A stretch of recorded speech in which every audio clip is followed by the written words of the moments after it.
analisa kuantitatif. Ini mau diganti susah banget ya, gimana caranya? Malah nggak ini, malah pindah-pindah tuh. Metode kualitatif, metode. Ya ini, sorry.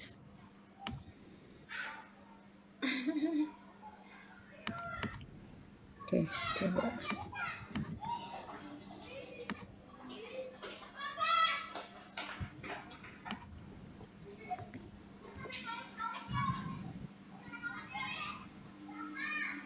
Bentar saya coba ini.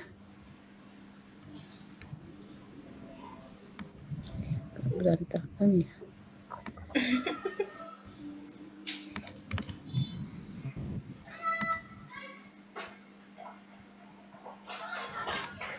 Susah juga. Udah. Ntar aja ya, saya ganti ya. Maksudnya gitu aja. Untuk tidak rancu berarti ini analisa pemilihan, analisa kualitatif dan analisa kuantitatif. Ya, ini berarti analisa kuantitatif. Ya, kalau yang pendapat ya, tadi misalnya kan ada strategis, nah itu kan kualitatif. Berarti analisa kualitatif dengan memberikan saran, pendapat, informasi. Ya, nah ini baru metode pemilihannya, metode shaping kriteria, nilai-nilai, scoring, ranking dan sebagainya. Oke, ya. Jadi ini apa namanya? Analisa ya. Oke. Baik, terima kasih Melan ya atas masukannya.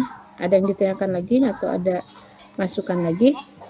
Ada Bu satu lagi yang nomor 7, saya baru dengar sih Bu, karena mungkin bukan anak ekonomi ya, jadi saya tidak tahu sebenarnya. Terkait dengan human resolution skill, ini saya baru dengar. Maksudnya biasanya kan adanya human relation skill. Pertanyaan 7. Iya. Soal sebentar soal latihan saya ya. Saya buka dulu.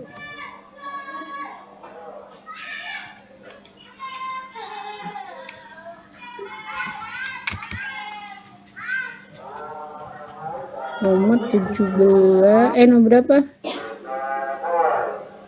Nomor 7, Bu. Nomor 7.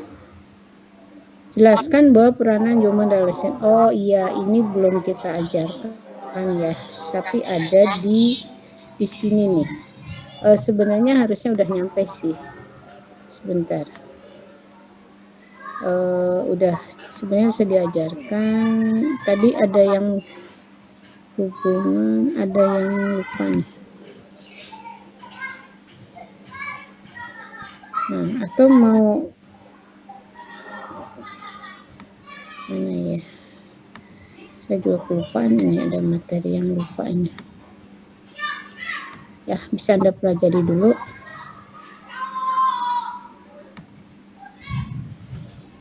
Ya, nah ini peranan IQ. Oke, saya jelaskan aja secara singkat. Peranan IQ, EQ, dan SQ. Peranan IQ jadi intelektual, inteligensi ya. Jadi kecerdasan seseorang itu ditentukan oleh IQ-nya. EQ-nya itu emosional. Dan SQ-nya itu spiritual ya. Bagaimana dan kecakapan emosional. Baik. Bagaimana di sini ya posisi masing-masing. Pada dasarnya seseorang berhasil atau sukses bukan hanya karena EQ-nya atau intelijen quotient-nya tinggi, tapi dia mempunyai EQ juga emotional quotient dan SQ juga spiritual quotient. Jadi jangan sampai IQ, EQ dan SQ-nya jomblang gitu ya. Alangkah baiknya seimbang. IQ-nya itu tingkat kecerdasan seseorang ya. Jadi ada yang cerdas tapi dari segi emosionalnya kurang ya. Nah, untuk lebih jelasnya kita melihat ke sini, ke slide berikutnya yang ini. Sorry. Nah, ini IQ itu tingkat seseorang, tingkat kecerdasan seseorang. Dia dari segi pemahaman atau belajar atau otak kiri ya, ada di otak kiri yang termasuk IQ itu apa? Logikal, analitik, kuantitatif, jadi hitung-hitungan. Kalau kita belajar matematika berarti itu kita lagi melatih otak kiri. Kalau kita belajar hafalan gitu ya, atau belajar berbagai bahasa itu berarti kita menginikan otak kiri, mengerjakan, mengaktifkan gitu ya, mengaktifkan otak kiri. Terus manajemen, yang berbaik akademik, rasional, logika itu otak kiri, ya. Nah, otak kanannya bagaimana? Nah, kalau otak kanan itu misalnya musikal atau nari gitu ya, yang ke arah seni, terus juga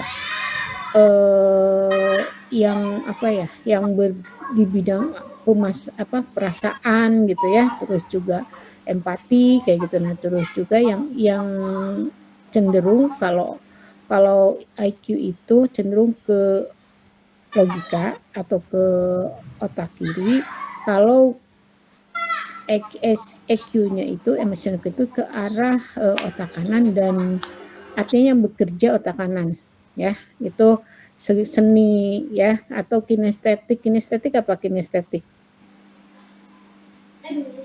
apa?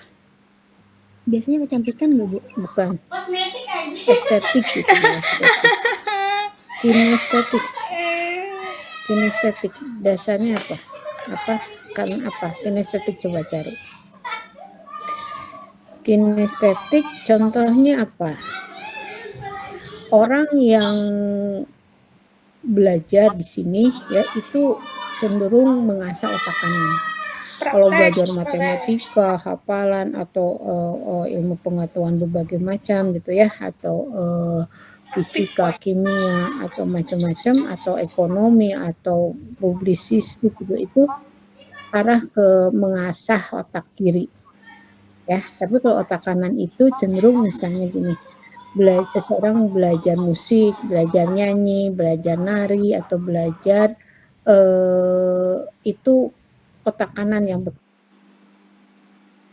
estetik itu artinya gerakan-gerakan, misalnya olahraga, menari gitu ya. Nah, itu unsur perintahnya apa? Otak kanan yang banyak bekerja ya. Artinya gini, misalnya senam gitu ya, senam olahraga kan ada pola 1, pola 2, nah habis gerakan ini ke gerakan ini, nah itu yang mengarahkan itu otak kanan. Habis gerakan ini loh, terus ini loh gitu ya, otak kanan. Terus kayak menari juga kan ada tidak seenaknya gitu ya, ada aturan-aturan, ada gerakan-gerakan tertentu sedemikian rupa, misalnya gerakan ke-1, gerakan ke-2, gerakan ke-3, nah itu juga otak kanan yang bekerja ya. Misalnya juga yang mengarah kepada seni ya, nyanyian, musik, terus juga puisi gitu ya. Nah, itu juga ke otak kanan. Oke. Nah, sisi lain sini ada SQ ya. Tadi bicara tentang SQ juga nih di sini, spiritual question. Nah, apa sih yang menurut spiritual question itu kalau lihat posisinya ada di otak kecil ya, kan ada otak kanan, otak kecil, posisinya di belakang. Nah, terus kalau ingin tahu otak Anda sebesar gimana, itu tangan kamu gempal, nah itu otak kamu sebesar gitu. Kalau misalnya ada laki-laki kan lebih gede badannya, nah itu berarti otaknya segempal kamu. Jadi kalau otak saya segimana, otaknya segempal gini, otak saya di kepala, nggak gede-gede amat, nggak kecil amat. Jadi disesuaikan ukurannya apa, gempalan tangan saya gitu ya. Nah, biasanya sini ada otak kiri, otak kanan. Nah, di belakang di sini otak kecil ada itu peranannya SQ spiritual. Jadi otak itu punya peran masing-masing ya. Otak kiri cenderung ke tadi logikal, analitik ya, kuantitatif, hitungan-hitungan, ke manajemen akademik dan sebagainya ya. Jadi kalau EQ-nya tinggi, dia cenderung dari segi kecerdasan intelijensinya itu lebih tinggi. Makanya ada yang ber-IP tinggi ya, IP 130 misalnya, itu udah termasuk tinggi. Sedangkan otak kanan itu tadi, nah otak kanan ya bentuknya beda lagi, tapi punya fungsi masing-masing. Jadi harus seimbang. Terus yang otak tengah itu yang menginikan bekerja saat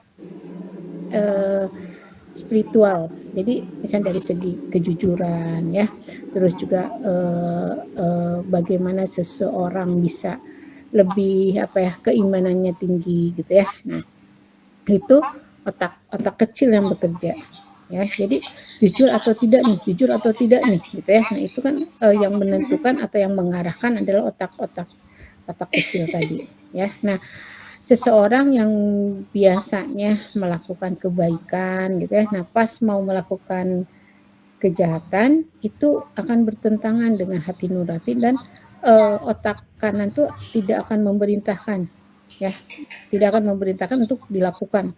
Oh itu jahat tidak benar, justru akan memerintahkan itu jangan dilakukan gitu ya. Otak kecil dan hati nurani. Tapi kalau dia sudah biasa melakukan hal-hal yang kurang baik, itu otak kecilnya tidak akan berjalan, tidak akan memerintah lagi karena udah kebal gitu, udah habitnya begitu gitu, udah kebiasaan. Jadi tidak bisa si hati juga nggak bisa membedakan mana yang benar mana yang baik ya. Kalau dia biasa melakukan kejahatan, jadi si hati pun juga los aja, nggak ada perasaan atau nggak ada kan ini salah gitu, ini kan nggak benar, nggak ada gitu. Otak juga nggak akan memerintahkan yang oh itu nggak boleh, dilarang, enggak, karena udah biasa gitu ya. Jadi kalau orang baik, orang yang selalu melakukan hal-hal yang baik, pas melakukan kesalahan dia akan menyesal gitu. Dan juga dalam otak kiri itu sebenarnya melarang untuk mengerjakan hal itu ya. Jadi misalnya kejujuran ya, segi keimanan, ketakwaan gitu ya gitu. Jadi seorang wirausaha harus seimbang, bukan hanya seorang wirausaha, kita pun ya dalam hal melakukan kegiatan sehari-hari atau itu antara otak kiri otak kanan dan otak kecil itu harus sejalan, harus seimbang ya. Nah, justru di situ kreativitas itu muncul, kreativitas, inovasi ya, di situ muncul. Antara tidak harus seorang wirausaha tidak harus IQ-nya tinggi ya, tidak harus emosionnya dia jago seni dan sebagainya gitu ya, tapi bisa seimbang. Terus dari segi keimanannya juga spiritualnya harus bagus ya. Bagaimana kalau tidak ada dasar keimanan dalam berbisnis, semua akan dihalalkan aja ya, walaupun haram akan dihalalkan aja gitu ya. Nah, atau hal-hal yang jelek akan dilakukan juga gitu ya. Jadi semacam remnya gitu, semacam remnya SQ itu spirit. Jadi keimanan itu butuh, kejujuran itu sangat butuh gitu ya, ketakwaan juga sangat butuh, di mana itu sebagai rem dalam hal kita beraktivitas, dalam kita berwirausaha. Ada remnya loh, ini nggak boleh, ini boleh gitu ya, ada larangannya. Oke. Akan timbul kreativitas dan inovasi akan timbul jika IQ dan EQ seimbang ya. Bagaimana seorang dapat mengontrol IQ dan EQ? Dilihat ya dari dia cara berpikirnya, cara meluangkan isi hatinya gitu ya, dalam segi kesehari-hariannya ini bisa terlihat. Bagaimana seseorang dapat melatih EQ? EQ yaitu misalnya ada rasa empati, ada rasa seninya tinggi gitu ya, perasaannya selalu bermain ya. Itu peranan perasaan sangat tinggi. Bagaimana seseorang dapat meningkatkan EQ? EQ intelijennya itu akan meningkat jika dia terus dilatih dengan cara apa? Dengan cara belajar gitu ya. Jadi diasah gitu otaknya. Otak kirinya akan cerdas sampai kalau dia sering diasah, diperdalam ya. Oke. Nah, atau memperdalam SQ juga sama spiritual. Bagaimana kita selalu mendekatkan diri kepada Tuhan, menjauhkan hal-hal yang buruk gitu ya. Terus juga memperlakukan orang dengan baik, kejujuran dan sebagainya. hubungannya dengan kondisi seseorang dan kemampuan otak kiri dan otak kanan akan berjalan dengan baik. Baik, nah ini kecakapan emosional. Kecakapan emosional mampu membuat orang menanggapi apa yang dikehendaki, terdiri dari kecakapan pribadi dan kecakapan sosial. Artinya kecakapan pribadi intrapersonal ya, kalau kecakapan sosial interpersonal. Jadi intrapersonal yang ada dalam diri sendiri. Apa aja misalnya kesadaran diri. Kesadaran diri akan misalkan potensi yang dimiliki ya. Saya punya kemampuan. Kenapa nggak dikembangkan? Kenapa nggak dilakukan gitu ya? Potensi itu harus digali, harus digali, terus dilatih ya, potensi diri artinya yang positif-positifnya. Sedangkan kelemahan diri kita juga menyadari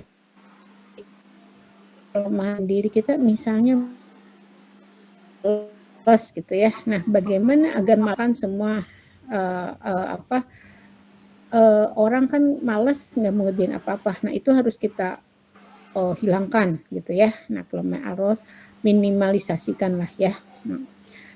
Terus berikutnya ada motivasi. Motivasi sebagai pendorong utama seseorang hingga mampu bertahan dan berjuang terus-menerus. Jadi seseorang itu harus motivasi. Motivasi itu bukan dari orang lain tapi harus dari diri sendiri. Misalnya merubah nasib atau ingin bercita-cita, ingin mempunyai sesuatu, pasti dia akan lebih semangat gitu ya, atau lebih bekerja keras gitu ya. Karena dorongan dari dalamnya itu untuk mampu bertahan dan berjuang. Jadi termotivasi. Pengaturan diri artinya disiplin. Disiplin dalam hal ini bukan hanya disiplin waktu ya, tapi disiplin dari kebiasaan-kebiasaan. Misalnya membuang sampah sembarangan ya. Nah, itu kan berarti ini orang tidak disiplin, biasa dari kebiasaannya itu ya. Terus juga menyimpan barang pada tempatnya gitu ya. Nah, itu juga dalam hal pengaturan diri bagaimana terlihat di masyarakat. Orang itu dari segi kebiasaan-kebiasaannya di rumahnya akan dibentuk ya. Oke, nah itu kecakapan pribadi atau intrapersonal. Nah, terus ada kecakapan sosial atau interpersonal ya. Interpersonal kan antar personal ya. Si A dengan si B misalnya.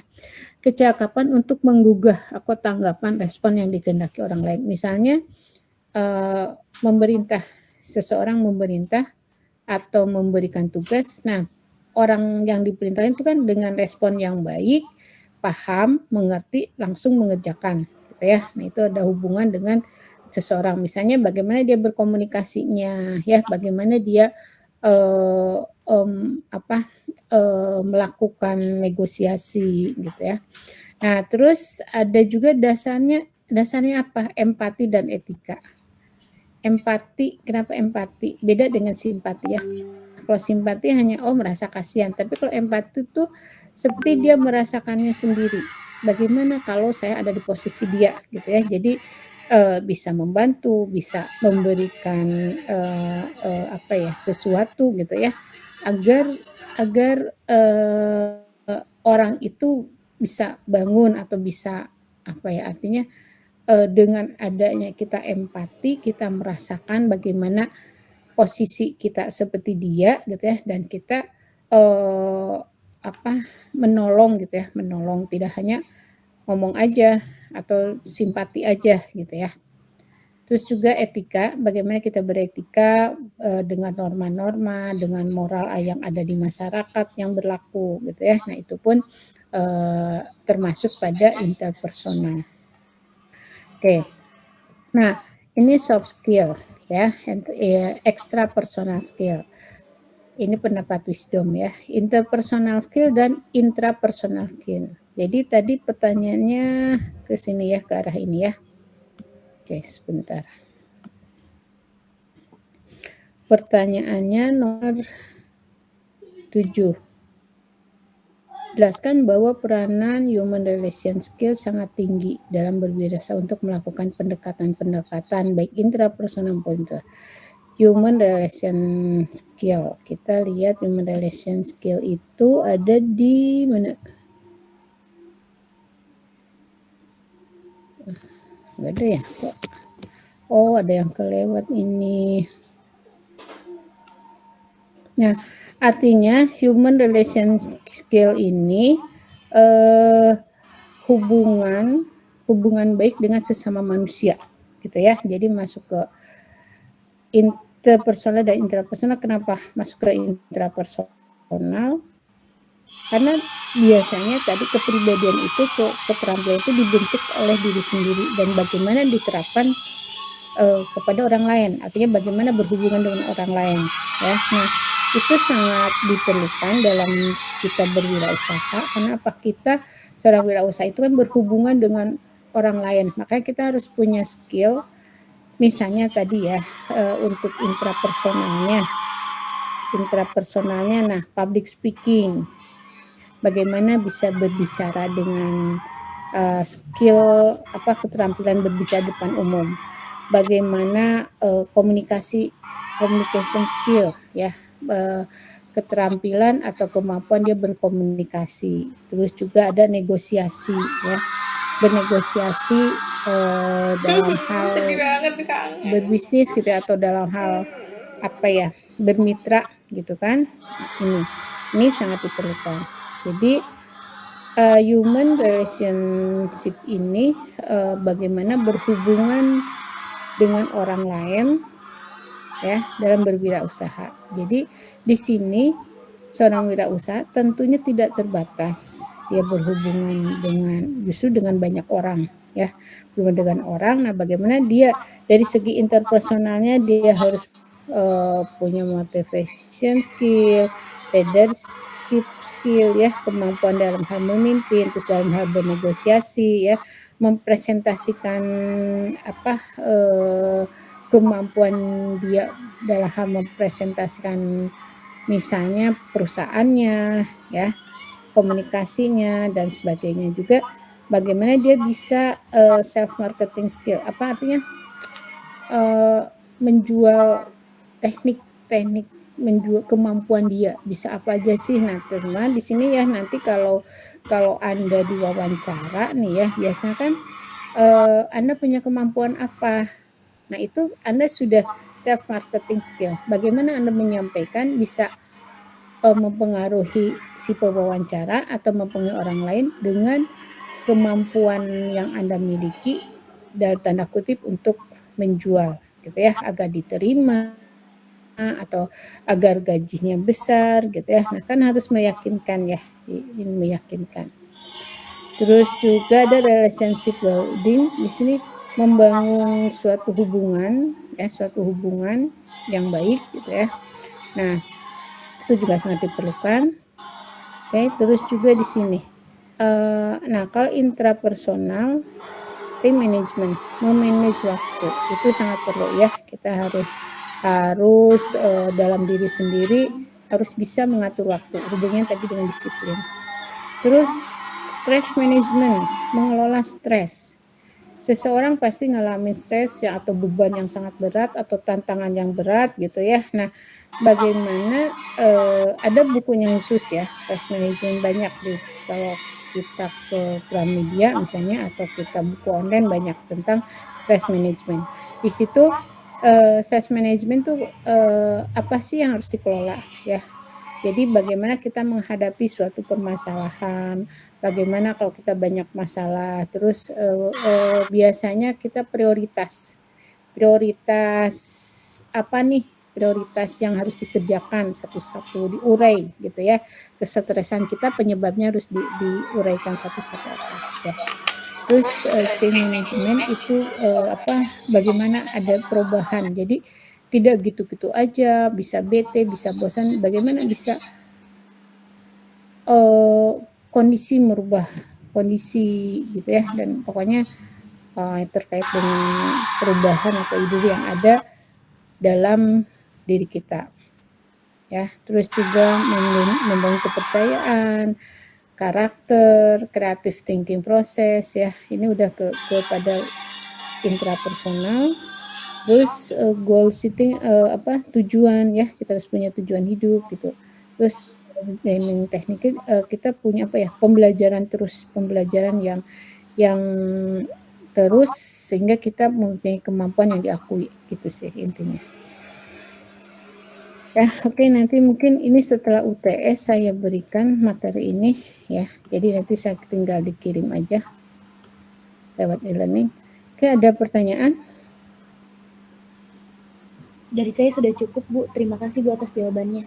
Oke, ya, jadi terkait dengan human relation skill ini semuanya ya.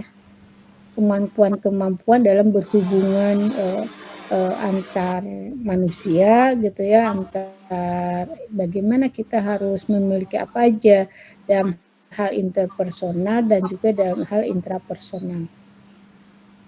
Poinnya emang banyak sih, yang dilakukan juga banyak. Ini hanya apa ya, mungkin nomor 7 ini nggak akan keluar ya. Ini juga udah banyak ya. Sebutkan. Kalau sebutkan cukup ABCD bisa, kalau jelaskan relatif lebih banyak. Oke, baik. Ada, kalau tidak ada pertanyaan lagi, saya cukupkan sampai di sini. Mudah-mudahan paham ya. Jangan lupa ngisi absennya. Oke, ada yang bertanya lagi? Tidak ada? Halo, Sri, Dita? Iya, Bu. Halo. Cukup, Bu. Cukup ya, yang hadir saya nanti cocokkan dengan ininya di e-learning. Udah absen semua? Sudah, Bu. Sudah, Bu. Oke. Itu ya, baik, saya cukupkan sampai di sini. Insya Allah minggu depan kita ketemu dengan UTS. Mudah-mudahan kita sehat walafiat selalu. Amin. Ya, kita jam 10:30 kita 10:15 kalau nggak salah ya jadwalnya, kita mulai aja ya. Oke. Baik, terima kasih. Assalamualaikum warahmatullahi wabarakatuh. Saya undur diri. Waalaikumsalam warahmatullahi wabarakatuh. Terima kasih, Bu.